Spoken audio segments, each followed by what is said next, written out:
Un parti en pleine tempête, un leadership ébranlé. Pablo Rodriguez se rendra-t-il à la prochaine élection? Avec François Lambert, Jacinthe Varel, Antonine Iaccarini et Alain Reyes, c'est parti pour 30 minutes de débat. Depuis l'élection de Pablo Rodriguez à la tête du Parti libéral, le 14 juin, les libéraux semblaient quand même repartir en force. D'ailleurs, si on en croit le récent sondage léger qui a paru il y a quelques semaines à peine, le PLQ consoliderait sa place d'opposition officielle aux prochaines élections avec une projection de 39 sièges. C'est près du double de sa députation actuelle. Mais depuis, le vent a tourné au terme d'une semaine catastrophique. Un groupe de militants du Parti libéral qui prévoyait soumettre leur chef à un vote de confiance. Démarche suspendue pour le moment.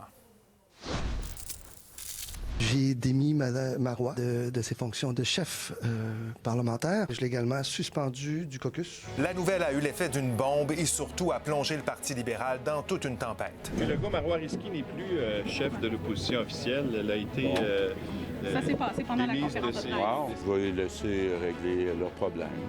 Son origine, le renvoi de Geneviève Hintz, directrice de cabinet de Marois Risky et proche collaboratrice de Pablo Rodriguez depuis des années. Qu'elle ait renvoyé la chef de cabinet, Mme Geneviève Hintz, sans m'en parler au préalable, sans qu'il y ait eu aucune discussion à ce sujet. Mme Risky se refuse à tout commentaire évoquant des raisons légales. J'ai pas de commentaire pour l'instant. Et puis une autre bordée, mercredi matin, alors que le Journal de Montréal publie des textos laissant entendre que des membres du parti auraient été récompensés financièrement en échange d'un vote pour M. Rodriguez lors de la course à la chefferie.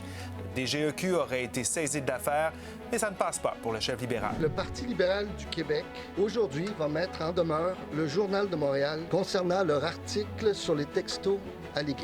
On ne sait toujours pas s'il y a un lien entre cette histoire de texto et le dossier de Geneviève Hintz, qui n'a pas été réintégré dans ses fonctions par le chef libéral. Je connais toujours pas les raisons du renvoi de Mme Hintz, donc je ne peux pas infirmer ou confirmer une décision. Visiblement, les questions sont encore nombreuses et Pablo Rodriguez a habilement esquivé dimanche soir à Tout le monde en parle la question qui est sur toutes les lèvres. Seriez-vous même prêt à vous soumettre à un vote de confiance? Ce que les membres demandent, c'est des réponses. Alors, notre question ce soir, face à cette crise au Parti libéral du Québec, est-ce que Pablo Rodriguez devrait se soumettre à un vote de confiance? On la pose, la question, à vous à la maison, à vous, débatteurs. François, qu'est-ce que tu en penses? Ah, définitivement, parce que ça n'a pas levé depuis que Pablo est chef. Il est le chef. Ça a levé un petit peu, puis ça s'est éteint tout de suite. Et pour moi, l'affaire Risky est quelque chose de plus symptomatique. Il doit se soumettre à un vote de confiance. Jacinthe? Oui, parce qu'il fait la démonstration qu'il n'y a pas le contrôle du tout de son équipe, il n'y a pas le contrôle du message, il n'y a même pas le contrôle de ses émotions, parce qu'en laissant tomber un joueur de premier trio comme Marois Risky sous le coup de l'émotion, de façon précipitée, il montre qu'il n'est pas à la hauteur. Antonine? Non, parce que deux raisons. La première, c'est pour nous, parce que je pense qu'il est beaucoup trop tôt, puis on a besoin de savoir exactement qu'est-ce qui s'est passé. Mais si j'étais membre du Parti libéral, je ne trouverais pas non plus que c'est une très bonne idée tout de suite de soumettre un chef à un vote de confiance alors que la course à la chefferie a seulement eu lieu il y a quelques temps. Là. Alain? Ça fait seulement 6 mois qu'il a été élu de façon démocratique, de la plus belle façon qu'on peut faire élire, presque 6 mois en plus, dans un vote de tous les membres qui ont pris une carte de membre, qui ont décidé, puis on est à moins d'un an d'une élection. Il me semble que si j'étais membre du Parti libéral du Québec, je resserrais les ronds plus vite. Alors, le clan du pour d'un côté, du contre de l'autre. Allons voir comment se partagent nos téléspectateurs ce soir. Eh bien, 81 des internautes pensent que oui, Pablo Rodriguez devrait se soumettre à un vote de confiance, alors que 19 des internautes pensent que non. On commence ça comme ça ce soir. 81 oui, 19 non. Vous n'avez pas encore répondu à la question. Vous le faites en balayant le code QR ou en allant sur nouveau.info et commentez par courriel sur X ou sur Blue Sky. Et quand vous aurez entendu un peu de commentaires de nos débatteurs, vous nous direz en même temps quel débatteur a les meilleurs arguments. Petit rappel, oui. Vous avez votre interrupteur. Servez-vous-en. OK, allons-y là-dessus, cette crise au Parti libéral. Est-ce que cette crise-là, parce qu'il y a plusieurs éléments, puis on pourra en parler de chacun de ces... Il y a principalement 2 crises en une. Est-ce que c'est vraiment une crise de leadership ou ça en est devenu une crise de leadership, François? Je pense que c'est une crise... Voyons, je parle anglais. Je me suis juste absenté pendant une semaine, puis je suis revenu avec un accent anglais. Tu parles en affaires, toi? Je pense que c'est une crise de leadership et on peut le voir que Pablo J'aurais espéré. J'aime beaucoup Pablo, mais ça n'a pas levé. On n'a pas senti d'enthousiasme et je ne sens pas qu'il est un bon premier. Puis il semble être un bon deuxième, mais qui n'est pas un bon premier. Et il reste un an, justement, avant les élections. C'est le temps de le soumettre parce que ça ne pogne pas en ce moment, le Parti libéral. Il ne décolle pas dans les sondages et c'est le moment ou jamais de le faire. Et j'ai assez géré de gens pour comprendre que espérer que les gens changent, ça n'arrivera jamais. Ce que Pablo nous offre, ce qu'il nous montre depuis 6 mois, c'est Pablo comme chef de parti. Ça, j'ai hâte de vous entendre là-dessus. C'est souvent dans une crise qu'on montre ce qu'on a dans le ventre. Est-ce que c'est satisfaisant ce que vous voyez dans cette gestion de crise-là? On voit un homme qui se positionne beaucoup en victime. Je suis pas au courant, je le sais pas, on me l'a pas dit, je suis toujours pas au courant, je comprends pas, on m'explique rien. On voit un homme qui a pas le contrôle, qui se victimise. Et ça, bien, ça peut faire mal à son parti. C'est pour ça que je soutiens qu'il devrait se soumettre à un vote de confiance, ne serait-ce que pour légitimer à nouveau sa position comme chef du parti, parce qu'en ce moment, on sent un leader qui n'est pas du tout en contrôle puis qui est en perte de leadership énormément. Et quand tu blâmes et tu laisses partir, je le répète, là, une joueuse de ton premier trio, en expliquant que c'est de sa faute, elle t'a mal expliqué les choses. Et il fait passer en premier aussi sa relation d'amitié avec Geneviève Hintz aussi là-dedans. On sent qu'il a été pris par les émotions. C'est une amie de longue date, une fidèle alliée, Geneviève Hintz. Et parce qu'elle a été congédiée, à place de faire passer le parti en premier, il a fait passer son amitié avec Geneviève Hintz. Je pense qu'on pourrait tout revirer ça à l'envers. Est-ce qu'on fait face à un chef qui avait une bonne relation, en tout cas, c'est ce qu'il a dit lors d'un point de presse, avec Marois Risky, avec tout le monde, avec Geneviève, il connaît les deux. Est-ce que ça a été... est-ce que c'est une gestion d'émotions et de relations ou une gestion de dirigeants? Vaste question. Je partage l'analyse que la gestion de la crise de Pablo Rodriguez, c'est pas impressionnant. Là. Moi, je suis pas impressionnée du tout. Puis j'ai un paquet de critiques aussi. Là, je pourrais en parler pendant des heures. Mais là, il faut se demander, est-ce que de soumettre à un vote de confiance, c'est vraiment la chose à faire maintenant? Parce qu'un vote de confiance, c'est pas « Ah, il y a une tempête médiatique, la personne ne gère pas bien ça, vite, un vote de confiance ». Moi, je voudrais quand même rappeler, là, en 2011, au Parti québécois, il y a eu une énorme crise. Là, des députés qui s'en allaient. C'était horrible. C'était Mme Marois qui était chef à ce moment-là. Elle est ressortie. Au début, c'était épouvantable. Et finalement, elle est ressortie de tout ça avec un leadership affirmé et elle est devenue première ministre du Québec. Moi, je pense qu'il est trop tôt pour soumettre un vote de confiance parce qu'il y a plein de morceaux qui volent partout dans les airs en ce moment. Il nous manque de l'information et c'est la même chose pour les militants du Parti libéral. On s'entend, c'est de la régie interne, un vote de confiance. Là. Moi, je ne voterais pas ce vote de confiance-là, mais je pense que les membres du Parti libéral ne devraient pas vouloir ce vote de confiance. C'est super important ce qu'il vient de dire, Antonine, c'est que là, on est tous en train de jouer au gérant d'estrade, là, nous, les citoyens dans leur salon qui regardent ça, mais au bout de la ligne, là, c'est les membres. C'est les mêmes qui ont voté il y a moins de 6 mois pour une course au leadership après les avoir entendus dans des débats. Et même ses concurrents demandent à tout le monde de resserrer les rangs parce qu'ils savent qu'une course au leadership et un vote de confiance, c'est 2 moments où on s'entre-déchire à l'intérieur.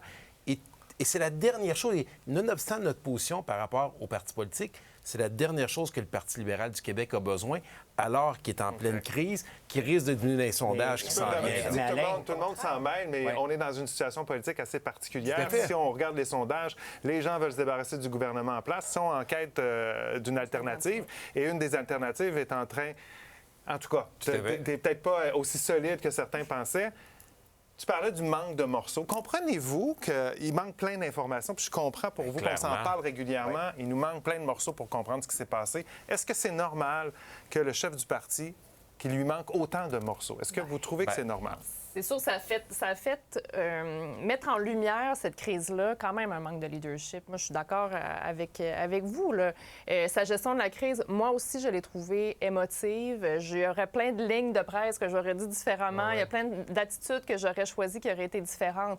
Maintenant, malgré tout, c'est pas lui qui l'a créé, cette crise-là. On peut trouver qu'il a fait peut-être de l'aveuglement, mais... Je suis pas d'accord avec toi. C'est lui qui l'a pas géré, il l'a pas vu venir. Et un leader capable de la voir venir, et est-ce qu'il aurait dû retirer Marois Risky? Moi, je pense qu'elle était opportuniste. Une crise aussi, hein? Est-ce que tu l'as fait? Posons-nous la question. Est-ce que Marois Risky, tu aurais été ça, tous tes boss? Tu nommes quelqu'un pour faire quelque chose, qui est ton lien avec elle. sans te le demander, la congédie. Elle va chercher son ami dans une autre entreprise avec qui elle a travaillé. Là, j'extrapole les histoires. Je l'engage, je ne t'en parle pas. Puis je te mets face au fait accompli en disant j'ai une raison, mais je peux pas t'en parler. Mais c'est 100 ça existe. Ça représente qu'elle n'a pas confiance en Pablo Rodriguez, pas en tout. Tout à fait. Donc, son leadership avec elle ne fonctionne pas. Tu fais quoi comme boss à partir de ce moment-là? Je te pose la question. Mais tu ne peux pas congédier personne. Et moi, si je suis Pablo Rodriguez, je reviens puis je dis OK, ça. Il n'est pas fou pour constater que la colle, elle marche pas. Là, okay? Tu fais quoi rendu là avec la personne? Tu dis, regardez, je vais accepter et je vais demander un vote au leadership pour assumer mon leadership. Et si je ne passe pas... Tu fais quoi avec Marois Risky lorsqu'elle arrive comme ça? Parce que vous dites qu'il a manqué de leadership. Pour moi, Marois Risky, c'est une joueuse autonome qui a décidé qu'elle pensait qu'à elle. Donc, tu t'en débarrasses, tu te mets ça à pause comme il a fait. Oui. Donc, il a pris la bonne décision là. Mais il a peut-être pris la bonne décision. C'est la façon qu'il l'a fait qui a été mal faite. Comment il aurait dû le faire? Non, mais un bon leader s'entoure de gens plus forts que lui, n'a pas peur des opinions fortes, n'a pas peur des gens hyper performants, même plus performants, plus qualifiés, plus compétitifs que soi-même. Risky a raison, mais on ne le sait pas. Elle ne veut pas en parler. C'est là que je trouve que c'est une erreur qu'on fait dans nos analyses. Il y a deux choses. On part du principe que Marois Risky, ce qu'elle a fait, c'est la bonne chose. Oui, mais que Marois Risky, à la lumière de toute sa carrière politique, a toujours agi avec loyauté, honnêteté, toutes les personnes que tu as vues, rigueur. Moi, j'ai jamais pu prendre en défaut Marois Risky nulle part. Alors, je vois pas pourquoi je partirais sur la présomption que cette fois-ci, elle a tort et qu'elle n'avait pas raison de faire ce qu'elle a fait. Mais il y a deux choses donc, dans ce conflit-là qui peuvent nous mélanger. C'est les textos et Geneviève Heinz. On va revenir là-dessus. Excusez, on a fait un bon long bloc. On s'en va à la pause. Au retour, on viendra parce qu'il y en a deux, en effet, crise en une. La question des textos, la question de la mise à pied. Pablo Rodriguez devrait-il se soumettre à un vote de confiance? C'est la question principale de notre débat. Ce soir, allez y répondre, commentez et restez avec nous. On poursuit sur retour.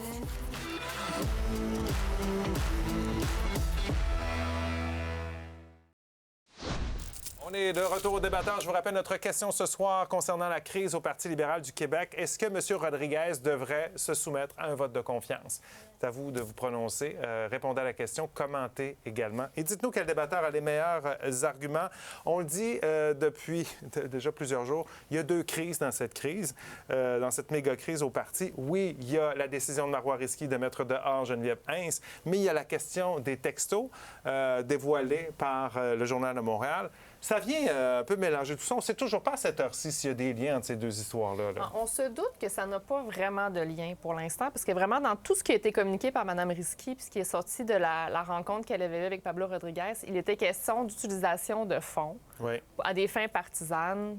Il n'y a jamais été question des textos là, dans le congédiement de Mme Heinz, mais c'est vrai que ça vient les hanter, là, les libéraux, avec tout l'historique de ce parti politique-là. Mais tu dis, cette histoire-là. Il n'y a pas été question des textos dans la mise à pied de Mme Heinz, mais il n'y a pas été question de grand-chose. On ne sait pas. Bien, dans la réponse de Mme Risky à la mise en demeure de Mme Heinz, il y avait quand même un certain nombre d'éléments. On parlait d'insubordination. On sait qu'il était question de fonds qui étaient réservés à l'aile parlementaire qui serait allée aux tournées et que les deux femmes ne s'entendraient pas sur les mesures à apporter. Dans le fond, là, c'est ce qu'on sait pour l'instant. Juste revenir sur quelque chose, parce que tantôt, on disait... est-ce que c'est possible que M. Rodriguez ne savait rien, il n'a rien vu venir, etc.? Ne serait-ce que dans le climat entre les deux dames. Là. Et c'est un élément de leadership, effectivement, parce que tu te dis, voyons, tu sais rien, tu n'es pas au courant de ce qui se passe. Mais il y a quand même une hypothèse qui est possible aussi, c'est que vraiment... Mme Risky a regardé vraiment toutes ces informations pour elle. C'est possible. Et que ça arrive en surprise. Et je suis pas sûre que... Moi, je pense que M. Rodriguez aussi se disait peut-être qu'on a un petit conflit ici puis qu'on va l'arranger, mais que jamais il aurait pensé que Marois Risky ferait une chose pareille, compte tenu que ça met son parti tellement dans une autre situation. La preuve de ce que tu dis, là, c'est que même dans sa lettre, elle prend la peine dans sa réponse de dire « Je n'ai parlé à personne ». Ni dans le membre de l'équipe, ni aux gens, juste avec les gens. Même elle, dans sa réponse, elle le souligne elle-même dans ce qu'elle envoie. Oui, mais quand tu es un leader, tu es supposé être capable de voir ce que les autres ne voient pas. Pablo Rodriguez, dans son rôle de leadership, il est supposé être capable de déceler qu'il y a un conflit potentiel. Je ne peux pas croire que le conflit potentiel entre Marois Risky et Geneviève Heinz... Je vais t'expliquer pourquoi il ne peut peut-être pas le voir. Il faut jamais pensé qu'il allait l'afficher à la porte. Est-ce que Pablo devrait se soumettre à un vote de leadership? C'est ça la question. Moi, Pablo, je le regarde aller depuis qu'il est chef, là. et il y a le principe de Peter. Le principe de Peter, c'est que tout le monde vient, à un moment donné, un poste dont il n'y a pas nécessairement les compétences. Exactement. Bon, donc, dans les grandes tu m'as fait entreprises... rire ce soir un peu exactement, sur ce mais c'est parce principe-là. que j'aime ça l'utiliser, puis Oui. je l'ai utilisé souvent dans le passé, Oui. en le sortant, ce principe. Donc, tout le monde, à un moment donné, devient incompétent dans une organisation lorsqu'on atteint notre niveau d'incompétence. Et j'ai comme Pas pour l'impression... tout le monde être chef. Là. Non, mais Exactement. peut-être que tu vas vouloir retenir aussi cette expression. En lisant, j'ai retenu une expression, la crème qui monte, parce que dans le fond, on dit toujours la crème a les postes.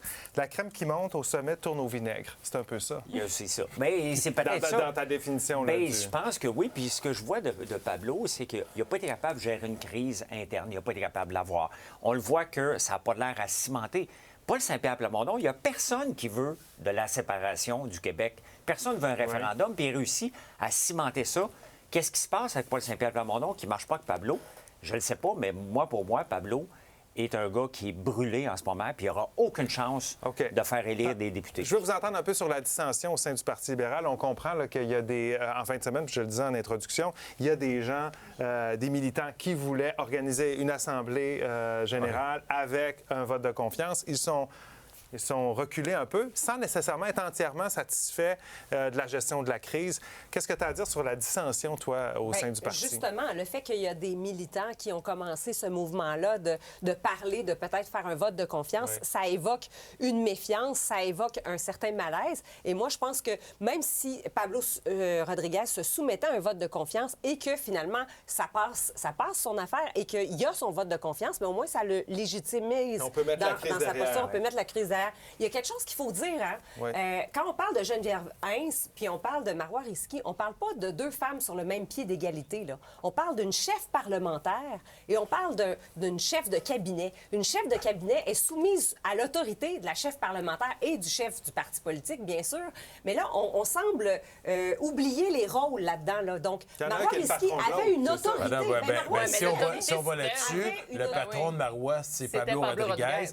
Elle décide de congédier une... Moi, je m'excuse, mais nonobstant les rôles, tu ne peux pas, il n'y a rien qui justifie qu'il ne donne aucune information à Pablo Rodriguez tout au long du processus si elle a parlé de multiples insubordinations. Sauf si les faits reprochés sont imputables en partie au chef du parti politique. Qu'elle vienne de l'expliquer, c'est ça. Elle ne peut pas l'expliquer, c'est de la diffamation. Attends. Non, Elle ne peut pas l'expliquer aux instances du parti. Elle ne peut pas l'expliquer aux gens du Parlement. Il y a tellement de choses qu'on pourrait dire sur ce sujet-là. Je sais. On commence à manquer de temps. Commentaire de Jean pour aller à la pause. Il répond à notre question. Non, Pablo Rodriguez vient tout juste d'être élu par le parti. En plus, les autres candidats dans la course à la chefferie qui ont perdu, comme M. Rodriguez, sont sortis pour l'appuyer. En tout cas, pas demander de vote de confiance là-dessus. C'était le commentaire de Jean. On s'arrête quelques minutes au retour d'autres commentaires. Puis promis, il va nous rester quelques minutes pour commenter.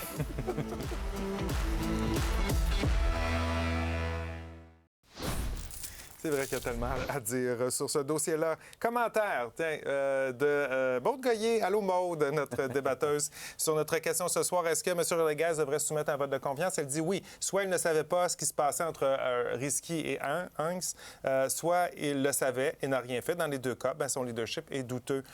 Jocelyne nous dit non, pas sans avoir obtenu toute l'information au sujet des malversations et des raisons de congédiement de Geneviève Hintz. Alors, vraiment, avoir tout le portrait dans les... Mais c'est important, ça, parce qu'on l'a dit tantôt, tu as même dit, on n'a aucune information. Il y a une enquête qui s'en vient. On veut faire des débats, puis on dit tout le temps, non, il manque des informations. Je veux utiliser mon bouton avant que tu fasses tes commentaires, juste pour dire que c'est vrai que c'est important qu'on ait toute l'information, parce que s'il y avait un vote de confiance, ça deviendrait tout un débat juste sur le leadership et le talent. Est-ce qu'il est bon en communication, Pablo Rodriguez, alors qu'on a besoin de savoir si c'est vrai qu'il y a des votes qui ont été achetés contre des 100 $. Mais non. Commentaire de François. Oui, un vote, pas toi. Non. François, pendant la pause. Il dit oui, un vote de confiance calmerait le jeu. En plus de prouver que Pablo Rodriguez a le soutien de sa base, on éviterait aussi que ça traîne et devienne un drame interminable. Allez-y. Du personnel politique qui se fait congédier, qui se fait remercier. Un poste de chef de cabinet, un poste de conseiller politique dans un cabinet, c'est un siège éjectable en soi. Et on ne saura jamais les motifs pour lesquels Geneviève Hintz a été démise de ses fonctions ou congédiée ou remerciée, parce que c'est la loi des normes du travail. Est-ce que vous savez comment sont engagés les chefs de cabinet des cabinets ministériels? C'est nommé par le chef du parti dans tous les cas. Sauf que, OK, à partir du moment où Mme Hintz poursuit, on va donner les choses, on va tout savoir. On va tout savoir à partir de maintenant. C'est pas vrai qu'on ne le saura pas parce qu'ils vont être contre-interrogés. Oui. Ça va être public à partir de maintenant. On va avoir toute la lumière là-dessus. Et on pourra, à ce moment-là, décider du leadership s'il a été bien géré. Mais Et Marowitzki n'avait pas la légitimité de la Dans tout mettre ça, dehors. dans un an, moins d'un an, il va y avoir des élections. Oui. Qu'est-ce qui est le mieux pour le parti? Il faut régler la crise rapidement, non? Mais Pour ce qui est régler mieux la pour le crise. Parti libéral, ça serait ça serait pas possible, mais la capacité à Pablo d'attirer des gros noms est complètement tombée à Et zéro. pour en ce arriver moment. à ça, il faut absolument que l'ensemble des membres, qu'on soit libéral ou non, aillent travailler avec lui. Comme le caucus en passant, jusqu'à preuve du contraire, le caucus est encore en arrière de Pablo Rodriguez. Ça, c'est un bon signal pour lui. Moi, je rappelle que Marowitzki est fiscaliste et avocate et elle a une ligne professionnelle. Toi, t'as confiance en elle, c'est ce qu'on absolument. comprend. Et elle agit Mais comme visiblement, aussi, à la fois comme chef parlementaire et comme avocate et fiscaliste. Les gens ont besoin d'informations pour prendre une décision éclairée là-dedans et avoir une opinion éclairée. Allons voir maintenant si vous avez influencé l'opinion des débatteurs. Ça, c'était avant le débat. 81 pour les oui, 19 pour le clan du non. On termine ça comment? 64 pour les oui, 36 pour le clan du non. Bien, ça a bougé un peu. Si Pablo a 36 il gagne la prochaine élection. Et soit du chef, j'allais dire, de notre public, ce soit Antonine pour les meilleurs arguments. Alors, bravo, ça a fait bouger l'aiguille. Ce soir, vous avez fait bouger tout ça. Merci beaucoup d'avoir été avec nous. Je pense qu'on va revenir sur ce sujet-là prochainement. On va en reparler. Avec d'autres débatteurs pour qu'on puisse gagner. Vous avez gagné. Bonne nuit, à demain. Bye-bye.